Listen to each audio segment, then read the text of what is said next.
Bien, ya tenemos al hilo telefónico nuestro primer invitado. Vamos a hablar de tema Venezuela, tema local.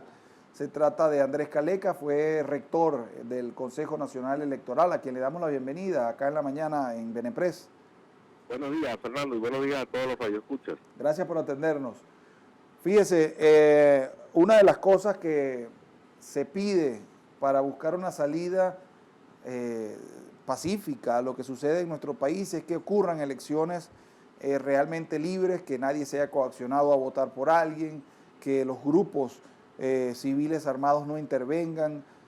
Bueno, una serie de cuestiones, pero que se debe suceder una elección para buscar una salida del país. ¿Estamos en este momento en condiciones de hacer unas elecciones o tendríamos que también pasar un largo tiempo para poder realizar unos comicios en el país?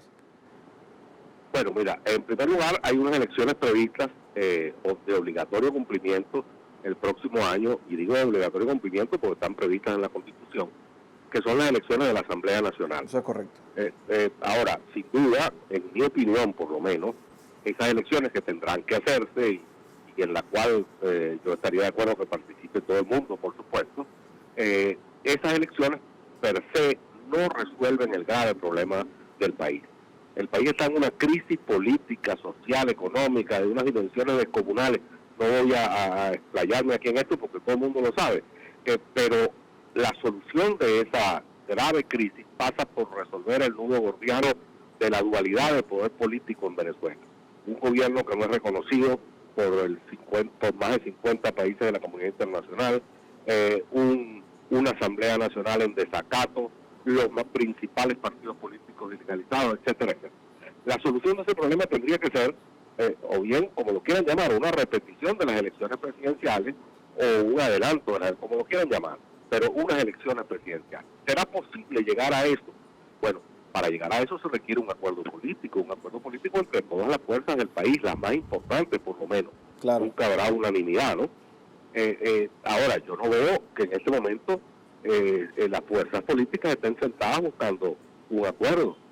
Las negociaciones de Barbados, como tú sabes muy bien, se implosionaron, iban por buen camino, según tengo entendido, y hasta ahora no veo disposición de ninguna de las partes a sentarse a negociar lo que yo he propuesto en varias ocasiones, negociar en primer lugar un acuerdo de garantías políticas entre las partes, porque en Venezuela, para decirlo de alguna manera, por lo menos la democracia está suspendida, el Estado de Derecho está suspendido, como decía, partidos ilegalizados, por 500 presos políticos, los más importantes dirigentes políticos del país inhabilitados de participar políticamente, etcétera, etcétera. Si no nos acordamos en unas reglas del juego claras, hablar del tema electoral resulta poner la carreta delante de los bueyes. Habrá que hablar del tema electoral, sobre todo porque, como te dije, habrá elecciones de todas maneras el año que viene, y con el actual Consejo Nacional Electoral, ninguna elección que se haga en Venezuela será legítima y será reconocida, porque ese Consejo Nacional Electoral lamentablemente se deslegitimó totalmente gracias a su actuación a partir de la elección de la Asamblea Nacional Constituyente, esta asamblea que está expulgada y funcionando. Ahora, de manera que hay que cambiarlo, sí. No hay duda. Ahora, si se hubiese llegado a un acuerdo en este momento entre ambos factores, ¿en cuánto tiempo es posible hacer una elección presidencial? Bueno, mira, sobre eso se ha hablado mucho, incluso en la Asamblea Nacional se ha elaborado un cronograma. Yo he tenido reuniones con una cantidad de jubilados del Consejo Nacional Electoral que son expertos en la materia, etcétera, y se habla de unos 9 o 10 meses. Ahora, tenemos que estar claros que eso es a partir de que haya un acuerdo y de que el Consejo Nacional Electoral sea designado. Sí. Y tenemos que estar de acuerdo en que tenemos que establecer un régimen electoral especial, un estatuto electoral especial para esta única elección. Y me explico.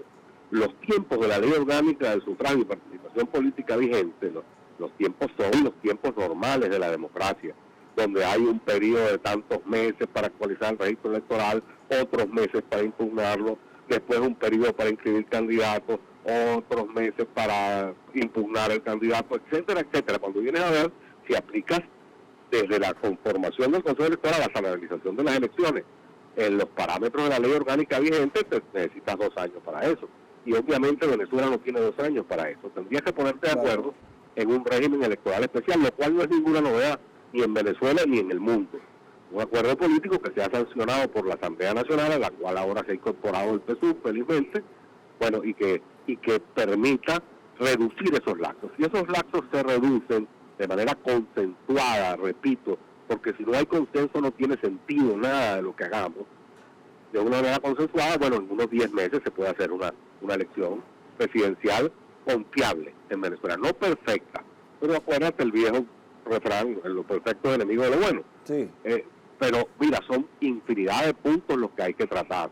El registro electoral tiene que ser auditado, tiene que ser relegitimado ese registro electoral que se ha ido convirtiendo en una caja negra en estos 20 años. No, y además hay una cantidad de personas que se han ido, que están afuera y que si esas personas que están legales tienen que hacer su cambio de domicilio. El tema de la diáspora es un tema terrible. Sí, sí. Habrá 2 millones, 3 millones de votantes en el exterior que tienen derecho a votar en una elección presidencial y apenas están inscritos en el registro electoral 150,000 de ellos.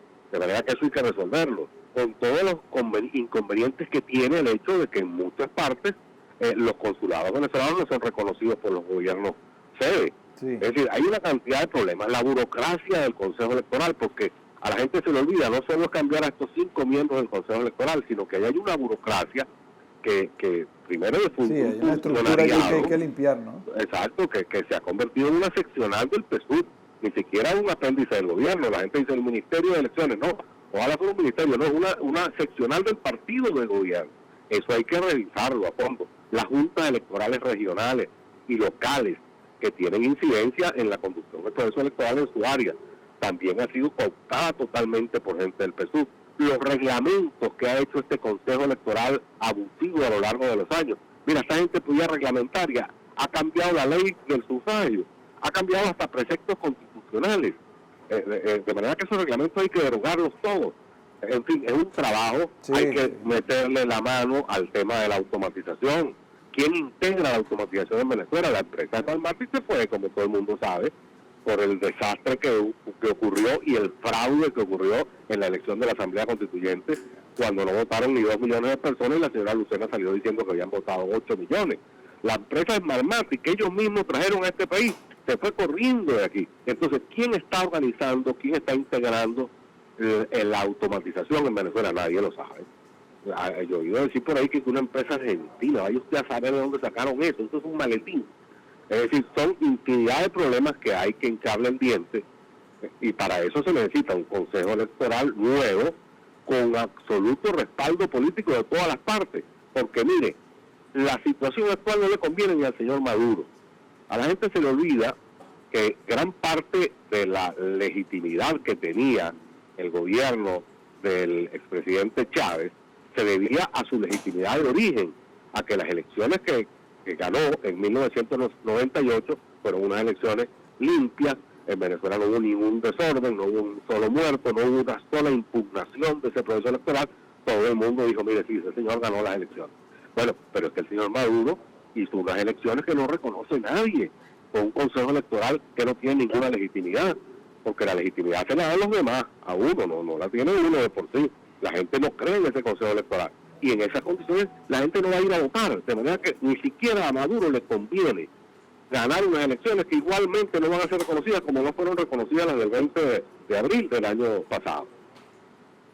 Esa es la situación que estamos viviendo. Ahora, en vista de que el país entró desde hace mucho tiempo ya en una desconfianza total, aquí nadie confía en nadie, y tenemos que nombrar rectores del Consejo Nacional Electoral, ¿cuál sería el perfil idóneo de una persona que en este momento y en medio de esta coyuntura política y social que vive el país debería ocupar estos cargos? Que no se vea o que no inspire desconfianza en los venezolanos. ¿Cómo sería ese perfil? Bueno, el perfil tiene dos perspectivas, mejor dicho. Una, digamos, de carácter público, de legitimidad, y otra de carácter gerencial. Ya vamos a empezar por la última. Te dije la infinidad de problemas gravísimos que tiene la organización de una elección en Venezuela hacia el futuro. Bueno, esta gente tiene que tener la suficiente capacidad, formación, liderazgo gerencial como para resolver esta ingente cantidad de problemas en 10 meses.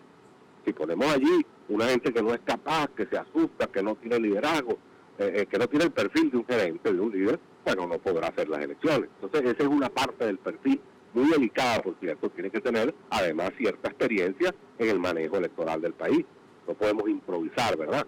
Bueno, por eso hablo de que posiblemente tiene que ser un consejo electoral para una sola vez, un estatuto electoral para una sola vez, y después se verá más adelante, una vez que superamos la crisis. Y el segundo factor es, por supuesto, la credibilidad, ya un factor de carácter político y de legitimidad. Bueno, en Venezuela, tú sabes muy bien y lo sabemos todos, ya no existe nadie políticamente puro, ¿no? Aquí todo el mundo estamos en una situación de polarización tremenda. Si vamos a buscar unos venezolanos que no estén ni con la oposición ni estén con el gobierno, no lo vamos a conseguir en ninguna parte. Porque no se trata de encontrar a alguien químicamente puro. Se trata de encontrar unos ciudadanos químicamente justos, gente justa, gente digna, gente honesta. Entonces, a su capacidad gerencial tiene que agregársele una comprobada vocación de justicia, de servicio público, de dignidad ciudadana. Esos son las características. Pues después, bueno, lo más importante, como te digo, es que haya acuerdo entre las partes. Porque si, por ejemplo, el señor Guaidó decide nombrar con su mayoría en la Asamblea Nacional un CNE totalmente escorado hacia la oposición, eso no vale. No va a resolver ningún problema. De la misma manera que no lo va a resolver si el señor Rivera Cabello decide nombrar un consejo electoral en la Asamblea Nacional Constituyente. No, tiene que ser consensuado entre las partes. Ese es el punto central. Bueno, le agradecemos habernos atendido acá en Ver Empresa. Gracias a ustedes por haberme invitado.